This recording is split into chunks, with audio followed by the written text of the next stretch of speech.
Habatus Renungan Harian Anak.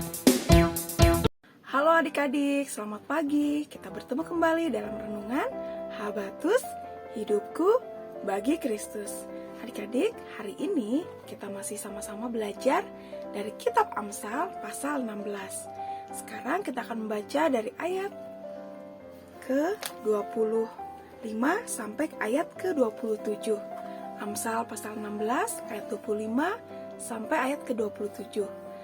Kita akan baca semua ayatnya, tetapi mari kita berdoa terlebih dahulu memohon pimpinan Tuhan. Mari kita berdoa. Bapa dalam surga, kami bersyukur saat ini kami masih diberi kesempatan untuk bisa bangun dengan kesehatan, kekuatan dari Tuhan. Kami masih bisa diberi kesempatan membaca sebagian firman-Mu. Kiranya Tuhan yang menolong setiap kami untuk kami mengerti dan kami dimampukan Tuhan untuk melakukan perintah Tuhan dengan taat dan setia. Pimpin kami ya Tuhan, hanya di dalam nama Tuhan Yesus kami mengucap syukur dan berdoa. Amin. Yuk adik-adik kita membaca bersama-sama. Amsal pasal 16 ayat 25 sampai ayat 27. Ada jalan yang disangka orang lurus, tetapi ujungnya menuju maut. Rasa lapar seorang pekerja mendorong dia untuk bekerja, karena mulutnya memaksa dia. Orang yang tidak berguna menggali lubang kejahatan, dan di bibirnya seolah-olah ada api yang menghanguskan. Nah, adik-adik, di sini di ayat ke-25 ada jalan yang disangka orang lurus, tetapi ujungnya menuju maut. Nah, adik-adik, kita akan lebih mengerti apa sih yang dimaksud dari ayat ini. Kita akan buka di Yohanes 14 ayat ke-6. Kata Yesus kepadanya, "Akulah jalan, kebenaran, dan hidup. Tidak ada seorang pun datang kepada Bapa kalau tidak melalui aku." Sekali lagi ya. Kata Yesus kepadanya, "Akulah jalan, kebenaran, dan hidup. Tidak seorang pun datang kepada Bapa kalau tidak melalui aku." Di sini jelas dikatakan ya adik-adik bahwa hanya ada satu-satunya jalan yang menuju kepada Bapa, yaitu melalui Yesus Kristus.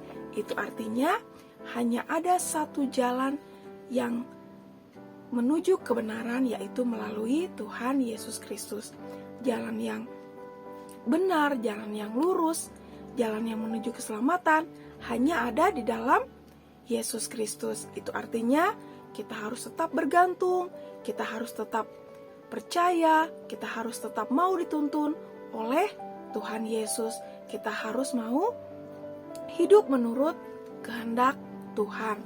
Tetapi kalau kita menurut keinginan sendiri, semaunya sendiri, hidup menurut apa yang dianggap benar oleh sendiri, itu berarti seperti di ayat yang ke-25 tadi, bahwa disangka orang lurus tetapi ujungnya menuju maut, karena kebenaran hanya ada pada Tuhan Yesus, bukan dari pemikiran kita atau kehendak kita. Nah, adik-adik, seperti contohnya ketika kita akan pergi ke suatu tempat, mungkin itu objek wisata atau tempat-tempat bersejarah, dan kita tidak tahu arah ke situ, tetapi ketika kita menyerahkan perjalanan kita kepada seorang guide atau kepada orang yang tahu akan jalan tersebut, kita akan sampai, kita tidak akan tersesat. Tetapi kalau kita pergi ke tempat yang belum kita tuju, tapi kita tidak mau bertanya, kita mau berjalan sendiri menurut pemikiran sendiri, ujung-ujungnya pasti tersesat karena kita belum pernah tahu tempat tersebut.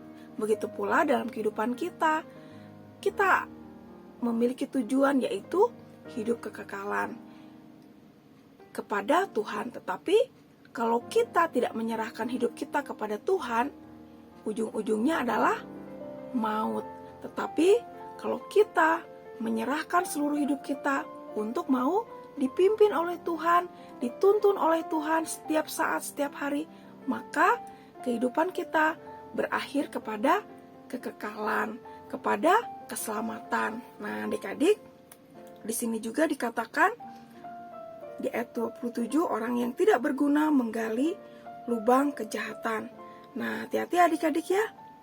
Di sini hidup yang seenaknya, hidup yang tidak mau dituntun oleh Tuhan, hidup yang sekarap diri atau seinginnya hati, itu akan berujung banyak sekali hal-hal kejahatan. Karena apa adik-adik? Di dalam hidup manusia tidak ada yang benar. Tetapi ketika kita menyerahkan hidup kita kepada Tuhan, kita menyerahkan kepada Tuhan Yesus, kita akan dipimpin oleh Tuhan, kita akan dimampukan Tuhan untuk hidup benar, untuk melakukan hal-hal yang baik. Jadi, apa yang kita lakukan ketika kita bisa berbuat baik, ketika kita bisa memberi atau melakukan hal-hal untuk kebaikan, itu bukan karena kekuatan kita, bukan karena kepintaran kita, semua karena anugerah Tuhan, semua karena pekerjaan Tuhan dalam kehidupan kita. Nah, adik-adik,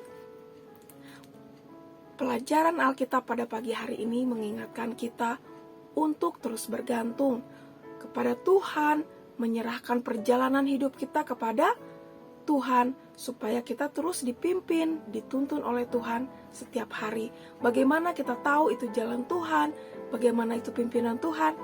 Kita harus tetap setia membaca firman Tuhan, karena disinilah banyak sekali pelajaran yang kita bisa pelajari, dan tentunya perkataan-perkataan Tuhan lewat Alkitab. Mari adik-adik, kita terus menyerahkan hidup kita ke dalam pimpinan Tuhan. Tuhan Yesus Sang Juru Selamat hidup kita yang akan menuntun kita kepada kekekalan. Amin. Mari kita berdoa. Terima kasih Tuhan, kami ucap syukur pada pagi hari ini. Kami diingatkan untuk kami menyerahkan hidup kami kepada pimpinan Tuhan. Ampuni kami Tuhan, kalau selama ini kami masih menjalani hidup kami dengan bertindak seturut keinginan hati atau seturut pemikiran kami sendiri. Ampuni kami Tuhan, dan mampukan kami untuk menyerahkan hidup kami ke dalam pimpinan Tuhan. Terima kasih ya Tuhan, hanya dalam nama Tuhan Yesus kami ucap syukur dan berdoa. Amin. Sampai jumpa adik-adik di Renungan Habatus selanjutnya. Tuhan Yesus memberkati. Habatus Renungan